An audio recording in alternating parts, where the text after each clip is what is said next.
The rain over the city of Viridia fell in sheets so thick and heavy that it turned the neon signs of the Grand Luna Hotel into blurry watercolor smears against the black sky. It was the kind of night where honest people stayed indoors, where the streets belonged to slick umbrellas and the occasional taxi cab hissing through puddles. Inside the hotel, however, the air was warm and smelled of garlic butter, lemon polish, and the faint, sweet perfume of 1,000 roses arranged in crystal vases for a wedding reception happening in the grand ballroom upstairs.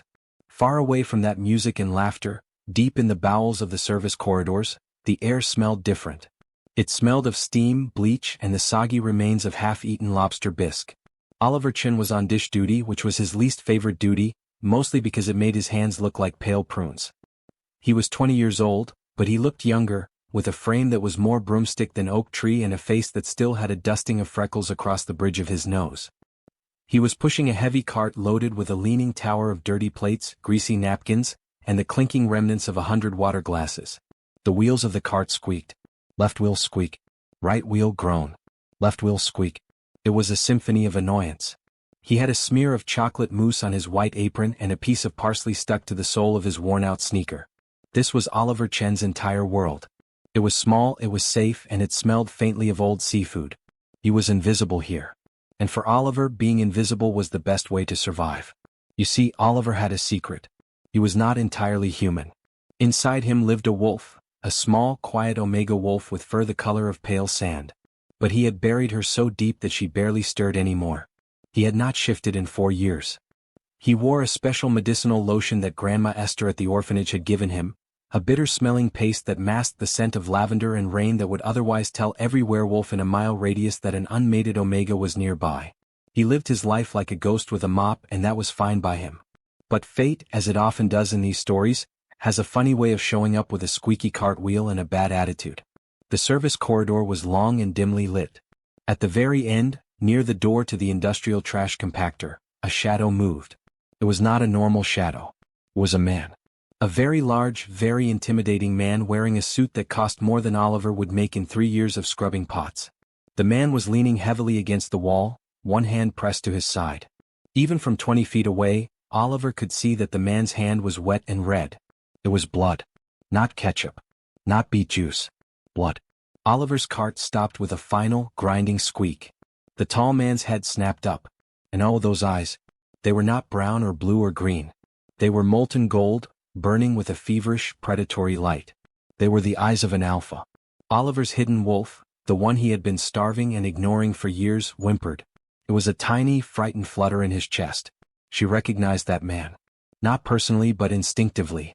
That was Dominic Moretti, the head of the Silver Fang Pack and the undisputed king of the Viridian underworld. And he was bleeding out on the floor of Oliver's hotel. Dominic Moretti was having the worst night of his life. He had been invited by his second-in-command, a smarmy wolf named Marco Vittori, to a secret meeting about peace with the River Clan. Dom had walked into the penthouse suite expecting a negotiation. Instead, he got a silver bullet just under his ribs. Silver is the only thing that can truly hurt a werewolf. It burns like a hot poker and stops the healing magic in their veins. He had managed to throw Marco through a glass coffee table and escape down the staff stairs, but the poison was spreading. He could feel his leg going numb.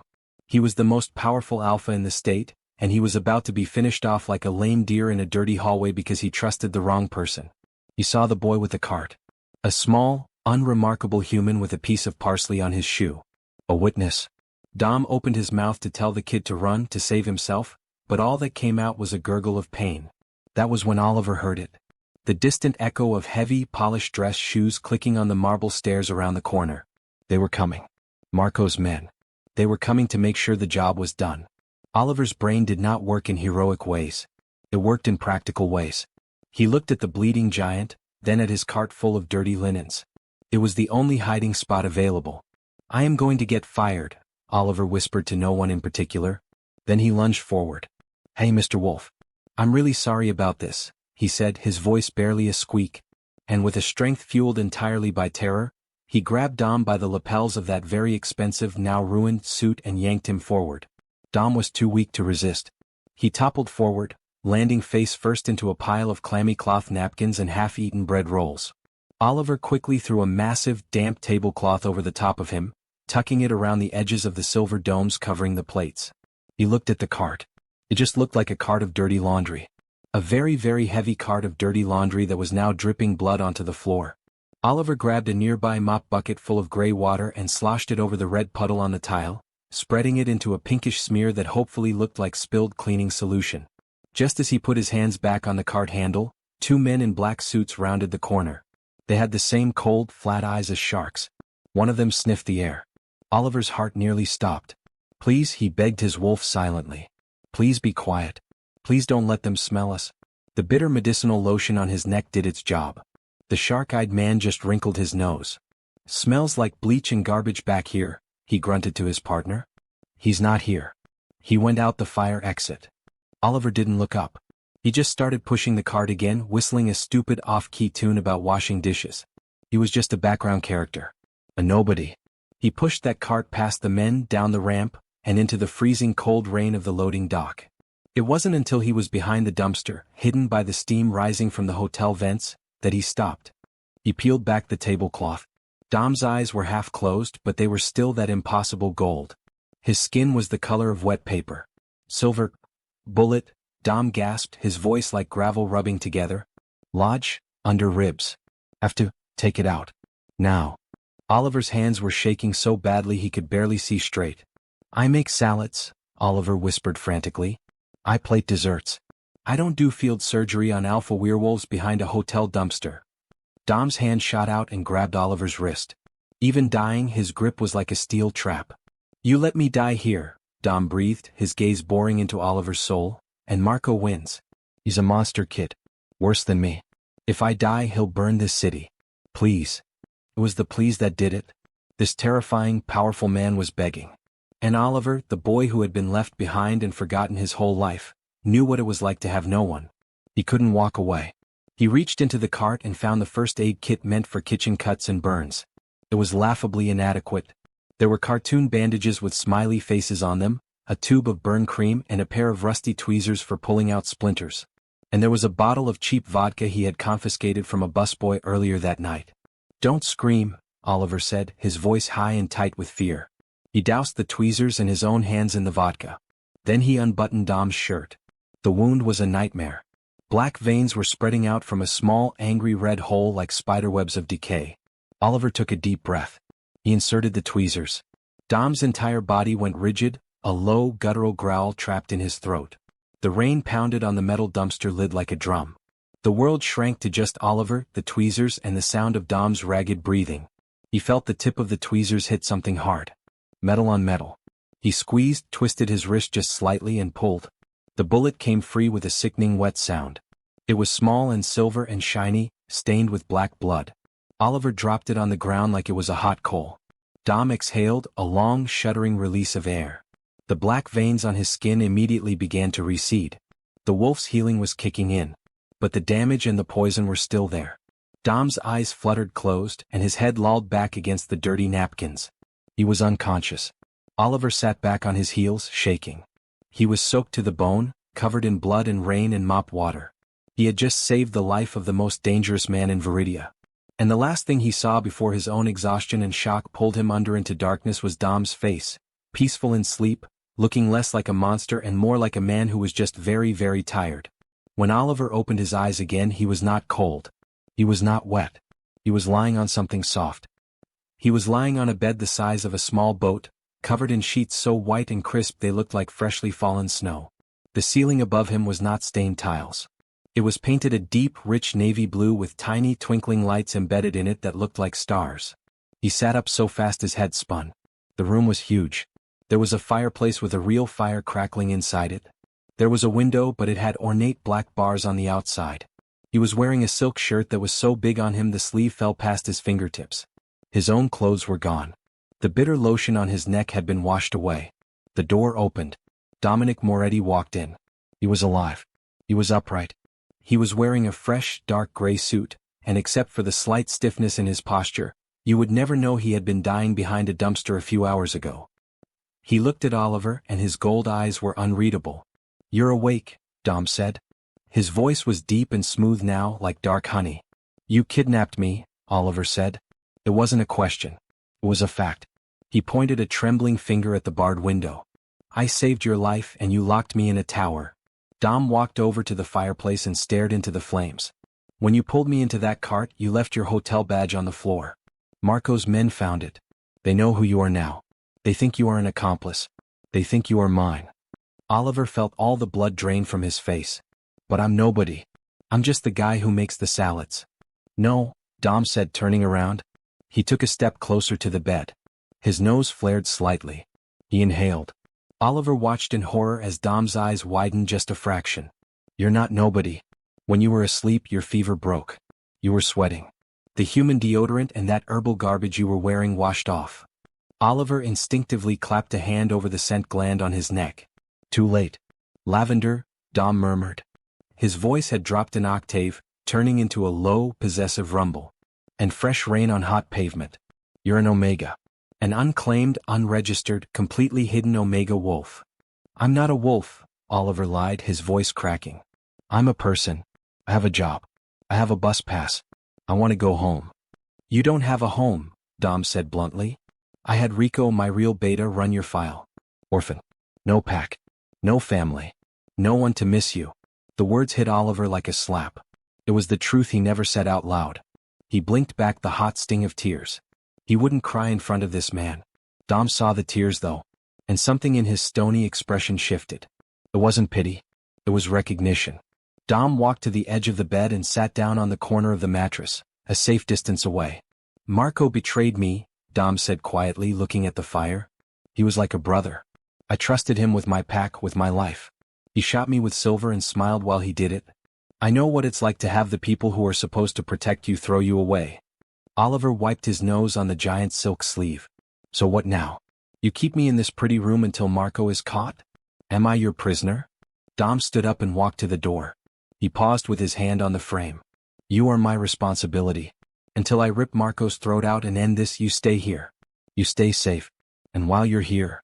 Dom looked back over his shoulder, and for the first time, a hint of a real, non-threatening smile touched the corner of his mouth. You're going to learn how to be a wolf. No more hiding. No more being invisible. You saved my life, Oliver Chin. The least I can do is teach you how to live your own. He walked out, closing the door with a soft click. Oliver sat in the middle of that giant bed, surrounded by stars on the ceiling and bars on the windows, holding a sleeve that was far too big for him.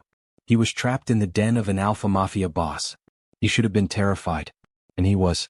But somewhere deep inside his chest, the small, pale wolf he had ignored for so long stretched her legs for the first time in years, and she was not afraid. She was curious. She was awake.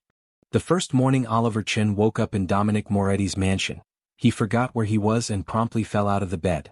It was a very long way down. The mattress was so high off the ground that his feet didn't touch the floor when he sat on the edge, and in his sleepy confusion he rolled right off the silk sheets and landed on the plush rug with a soft oof. For a moment he just lay there on his back, staring up at that ridiculous ceiling painted with fake stars, and he wondered if he had somehow died behind that dumpster and gone to a very strange, very fancy afterlife where the angels wore Italian suits and had gold eyes. Then his side ached from where he had landed on his elbow, and he knew he was very much alive. He was also very much a prisoner.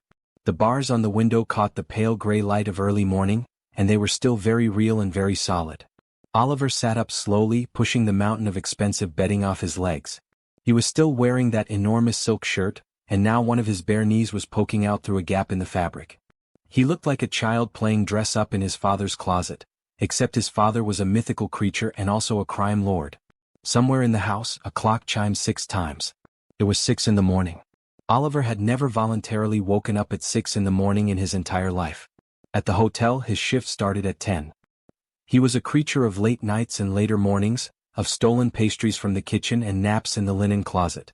But before he could crawl back into that glorious bed and burrow under the covers like a sensible person, the door to his room swung open with enough force to make him jump. It was not Dom. It was a different man, shorter than Dom but still built like someone who lifted heavy things for fun, with warm brown skin, kind dark eyes, and a grin that suggested he found everything in life slightly amusing. He was holding a pair of sweatpants and a plain gray t-shirt, both of which looked like they might actually fit Oliver's small frame. "Morning, little wolf," the man said cheerfully. His voice had a musical lilt to it. "Boss says you're to be downstairs in the gym in 15 minutes. I'm Rico. I brought you clothes that won't make you look like you're swimming in soup." And I brought coffee. Black, 2 sugars. Dom said you'd need it. Oliver accepted the clothes and the coffee with the dazed gratitude of a man who had just been handed a life raft. The coffee was perfect. It was hot and sweet and strong, and it woke up parts of his brain that had been sleeping for approximately 4 years. Rico waited patiently by the door, scrolling through his phone, while Oliver changed in the massive bathroom. The sweatpants were still a little long, but they stayed up. The t-shirt was soft and smelled faintly of cedar and something else, something clean and sharp that made Oliver's hidden wolf prick her ears with interest. He splashed cold water on his face, stared at his own reflection in the gilded mirror, and told himself that this was fine. He was just going to a gym. In a werewolf mansion. Owned by a man who had been shot with silver less than 24 hours ago. Completely normal Tuesday. The gym was not what Oliver expected. He had imagined something sleek and modern, all black rubber mats and chrome weights. Instead, the room Rico led him to looked like something out of an old fighting movie. The floor was worn hardwood, scuffed and dented from years of use. There were heavy leather punching bags hanging from iron chains in the corner. There were wooden staffs leaning against the wall. There was a rack of dumbbells that looked older than Oliver's parents would have been. And in the center of the room, standing with his arms crossed over his chest and wearing nothing but loose training pants, was Dominic Moretti. Oliver stopped walking so abruptly that Rico nearly bumped into him from behind. The bandage on Dom's ribs was still there, a stark white rectangle against the landscape of his torso, but otherwise he looked like he had been carved from marble by an artist who really appreciated muscles. Oliver felt his face go hot. He looked at the floor. He looked at the ceiling. He looked anywhere except at Dom's bare chest. "You're late," Dom said flatly. "By 2 minutes. I fell out of bed," Oliver mumbled to the floorboards. Rico snorted and clapped Oliver on the shoulder hard enough to make him stumble forward. "I like this kid, Dom. He's honest." Most people would have made up some excuse about traffic. "There is no traffic in the hallway," Dom said, but there was a ghost of something almost amused in his voice. He pointed to a clear space on the mat. "Stand there. We're starting with stance. You can't throw a punch if you fall over the second someone breathes on you." What followed was, without exaggeration, the worst hour of Oliver Chen's life. Dom was a brutal teacher. He corrected Oliver's feet by nudging them with his own bare toes. He adjusted Oliver's shoulders with firm, impersonal hands that still made Oliver's skin tingle in a way he absolutely refused to think about. He made Oliver hold a fighting stance until his thighs burned and his arms shook like leaves in a windstorm. And then, just when Oliver thought he might collapse into a puddle of sweat and regret, Dom made him throw punches. Not at Dom, of course. At the air. Over and over and over again. Left jab. Right cross. Left jab. Right cross. "You hit like wet lettuce," Dom said, watching Oliver's form with those unreadable gold eyes. "My grandmother hits harder than you. My grandmother has been dead for 12 years and she still hits harder than you." Again. Oliver wanted to cry. He wanted to scream. He wanted to throw himself on the floor and have a tantrum like a toddler denied a cookie. But he didn't. Because every time he looked at Dom, he saw the faint shadow of pain behind those gold eyes. Dom wasn't being mean just to be mean. Dom was scared. Not of Oliver, obviously. But of what Marco might do to Oliver if he got his hands on him. This training, this torture disguised as exercise, was Dom's way of protecting him. So Oliver gritted his teeth, ignored the burning in his shoulders and threw another punch. And another. And another. By the time Rico called a break, Oliver was drenched in sweat and his arms felt like overcooked spaghetti. He collapsed onto a wooden bench and accepted a bottle of cold water with trembling hands. Dom stood across the room, speaking quietly with Rico about patrol schedules and security rotations. Oliver watched them from under his dripping hair. He saw the way Dom's shoulders were tense, the way his jaw was clenched. He saw the way Rico listened intently, nodding, his earlier playfulness replaced by sharp professionalism. This was a pack. A real pack. And for reasons Oliver still didn't fully understand, he was standing in the middle of it.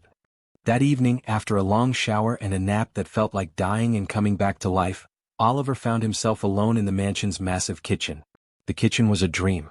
It had a stove with 8 burners. It had a refrigerator the size of a small car. It had more copper pots hanging from a rack than Oliver had ever seen in one place. And it was completely, utterly empty. No one was cooking. No one was eating. The counters were spotless and cold. It was the saddest kitchen Oliver had ever seen. A kitchen should be warm. It should smell like something baking. It should have a little bit of flour dust on the counter and a dirty spoon in the sink. This kitchen looked like a museum exhibit. Oliver opened the pantry.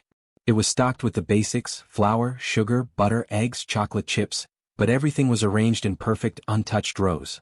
It was clear that whoever stocked this kitchen did not actually cook in it. Oliver's fingers itched. He hadn't baked anything in months. At the hotel, he wasn't allowed to touch the pastry station. He was just the salad boy.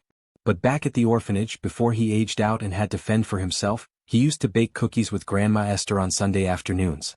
It was the only happy memory he had from that place. The smell of vanilla and melting chocolate, the warmth of the oven, Esther's wrinkled hands guiding his small ones as they scooped dough onto a baking sheet. He missed that feeling. He missed making something with his own hands that made people smile. Before he could talk himself out of it, Oliver had the butter softening on the counter and the sugar measured out in a glass bowl. He found a mixing spoon, a sturdy wooden one that fit perfectly in his palm. He cracked 2 eggs without breaking a single yolk, which felt like a minor miracle given how sore his arms were from training. The familiar rhythm of creaming butter and sugar together, the soft scrape of the spoon against the bowl, the sweet dusty cloud of flour as he added it in, it all washed over him like a warm bath. He wasn't thinking about Marco or silver bullets or wolves or gold eyes. He was just making cookies. Chocolate chip cookies. The most normal, boring, wonderful thing in the world. He was so focused on his task that he didn't hear the footsteps behind him. He didn't notice the presence in the doorway until a low voice said, "What are you doing?" Oliver nearly flung the bowl of dough across the room. He spun around, clutching it to his chest like a shield. Dom was standing there, leaning against the doorframe. He had put on a soft-looking gray sweater, and his hair was slightly damp from his own shower. He looked less like a terrifying alpha mafia boss and more like a very tired, very tall man who smelled cookies. "I'm baking," Oliver said defensively. "I'm allowed to bake. You didn't say I couldn't bake. There's no rule against cookies." Dom raised one dark eyebrow. "There's no rule against anything. I told you. You're not a prisoner.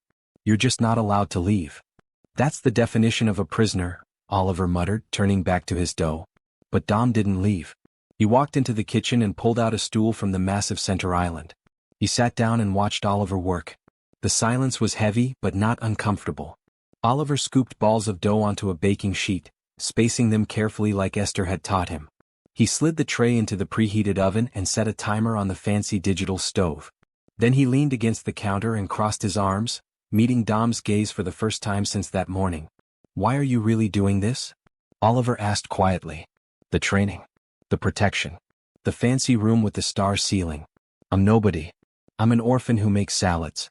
I'm not strong. I'm not important. Why do you care what happens to me?" Dom was quiet for so long that Oliver thought he wasn't going to answer. The timer ticked softly. The smell of baking cookies began to fill the kitchen, warm and sweet and impossibly comforting. Finally, Dom spoke, and his voice was rough, like he was dragging the words out from a place he usually kept locked. "My father was a hard man," Dom said. "He was alpha before me. He believed that strength was the only thing that mattered. He looked at me when I was young and he saw a boy who liked to read books and draw pictures of birds. He told me I was soft. He told me I would never lead the pack. He told me my wolf was weak because I didn't want to fight everyone who looked at me wrong." Oliver didn't move. He barely breathed.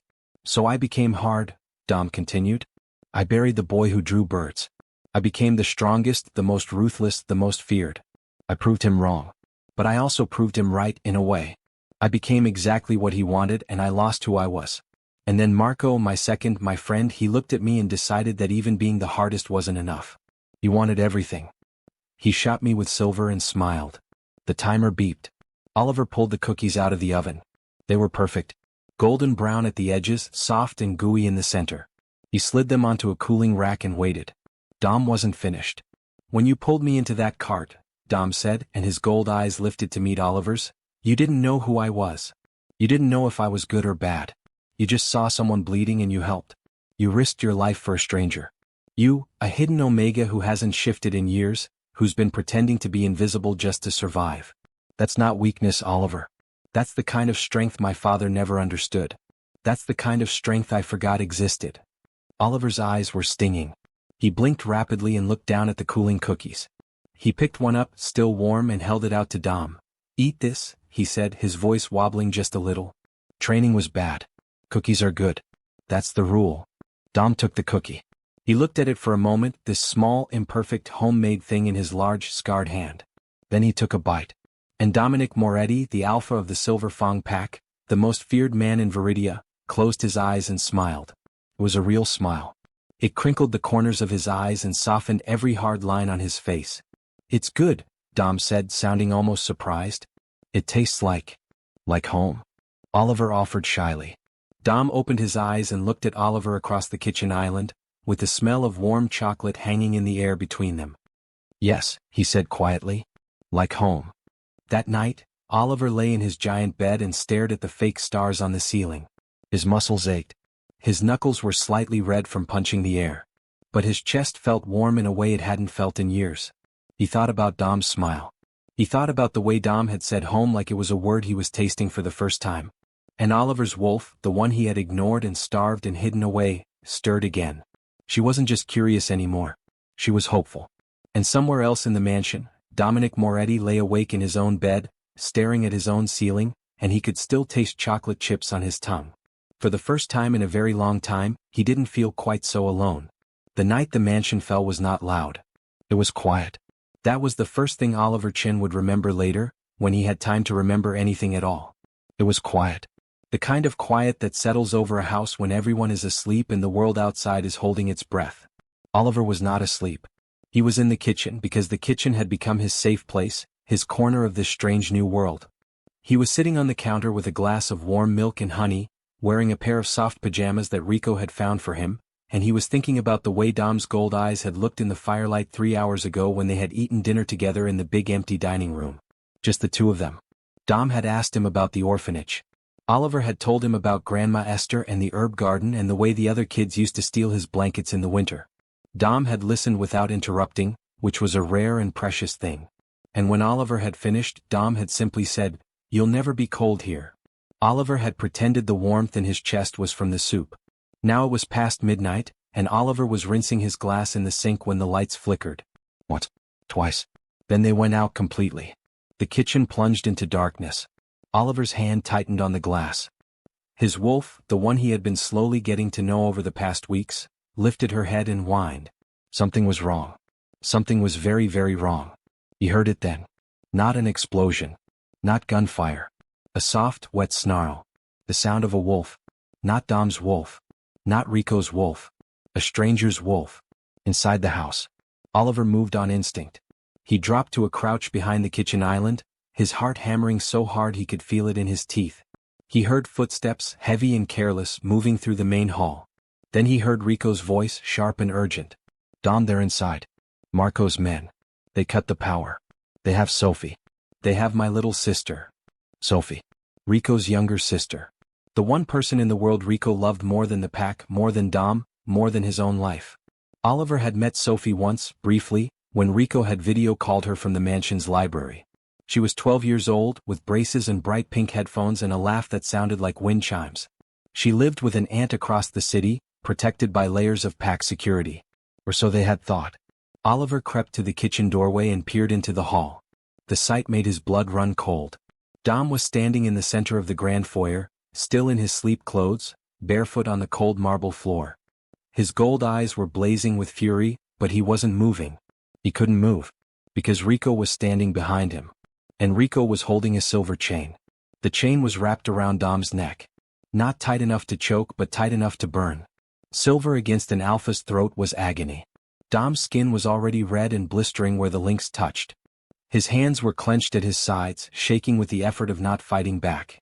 He could have broken free. Oliver knew he could have. Dom was strong enough to tear through the chain and Rico both, even with silver poisoning his veins. But he didn't. Because standing in the shadows behind Rico was Marco Vittori. Marco looked exactly like Oliver remembered from that night at the hotel.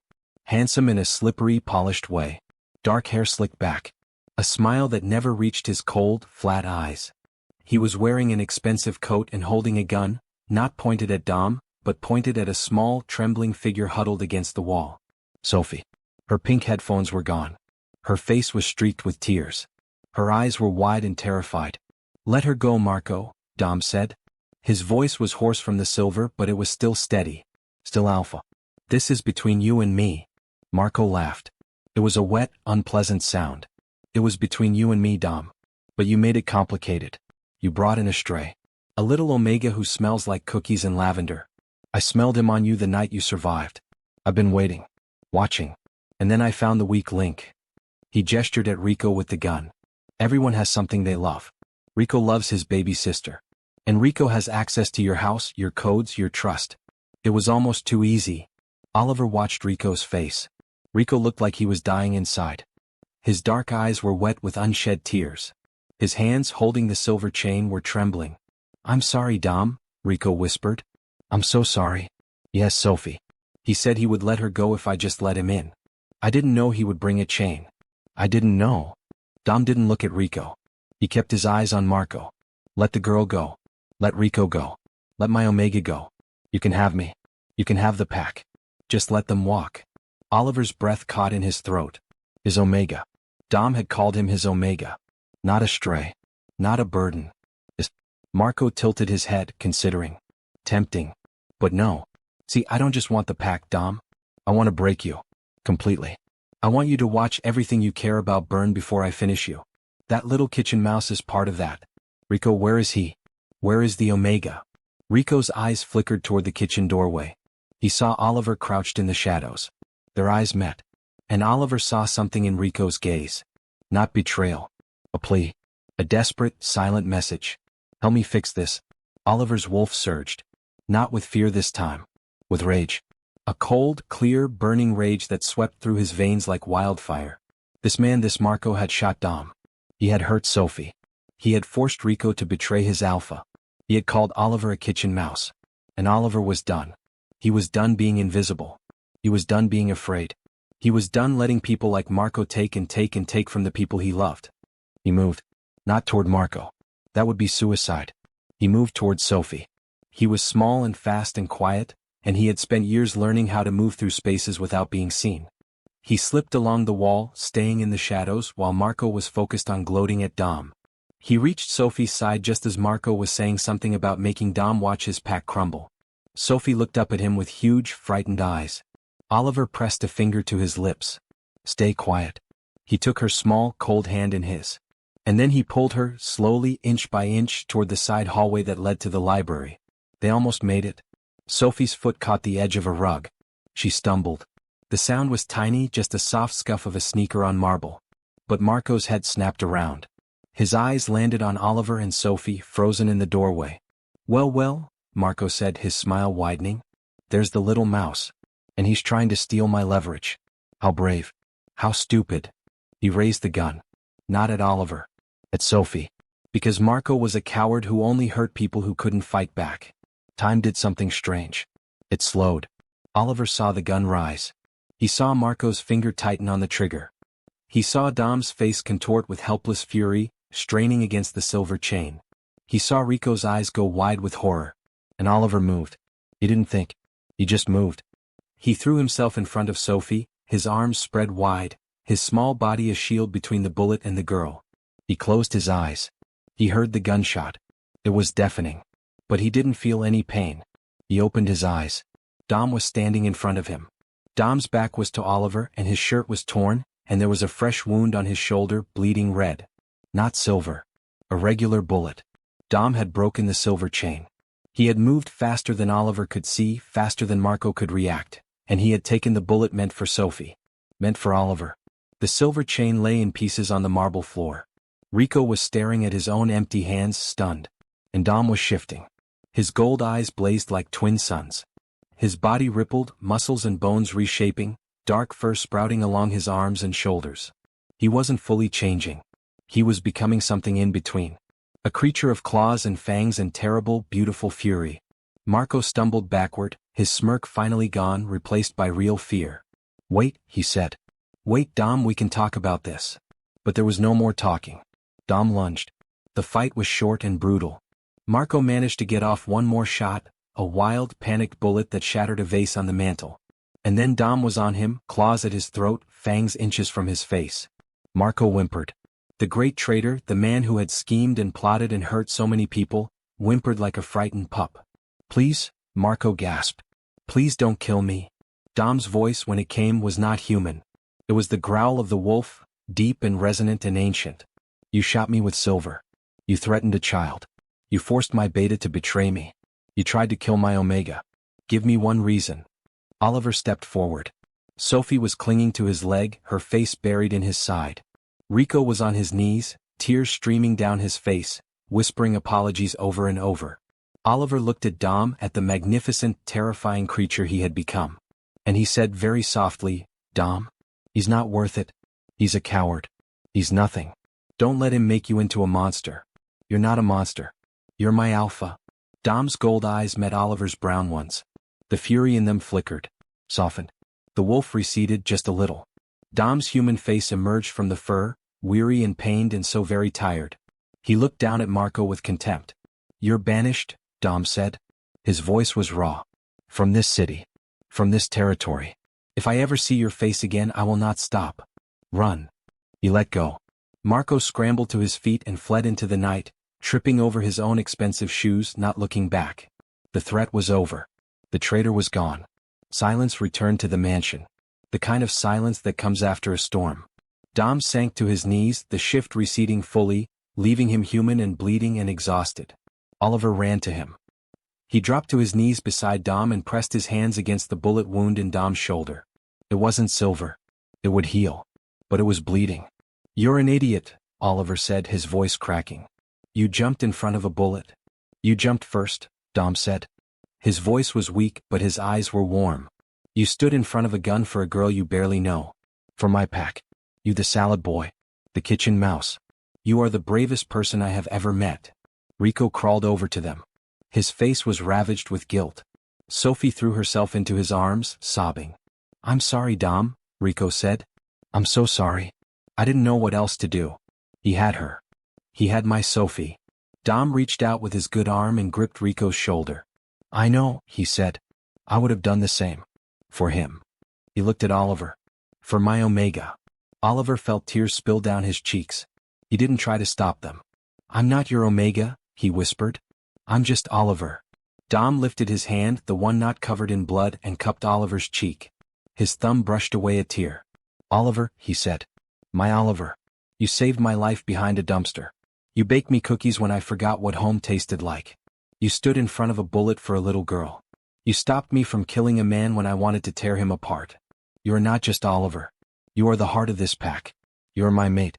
If you'll have me. Oliver leaned into Dom's touch. He closed his eyes. And for the first time in his life he let his wolf come forward. Not in a shift. Just a presence. A warmth. A scent of lavender and rain that filled the broken, beautiful foyer. Yes, Oliver said. Yes, Dom. I'll have you. Rico laughed, a wet, relieved sound. Sophie peeked out from behind her brother and smiled shyly at Oliver. And somewhere in the distance, the first light of dawn began to creep over the city of Viridia. 3 months later the mansion looked different. The bars were gone from the windows. There were potted herbs growing on the kitchen windowsill, basil and rosemary and mint, because Oliver liked to cook with fresh things. Grandma Esther had been found and brought to the mansion, and she spent her days teaching Oliver the old healing remedies while scolding Dom about his posture. Rico and Sophie had moved into the east wing, and the sound of Sophie's pink headphones playing loud pop music echoed through the halls. Oliver still trained every morning, but now he trained with Dom as a partner, not a student. His wolf came easily now, a pale silver creature with gentle eyes and a fierce heart. And every evening, Dom would find Oliver in the kitchen, covered in flour, making something warm and sweet.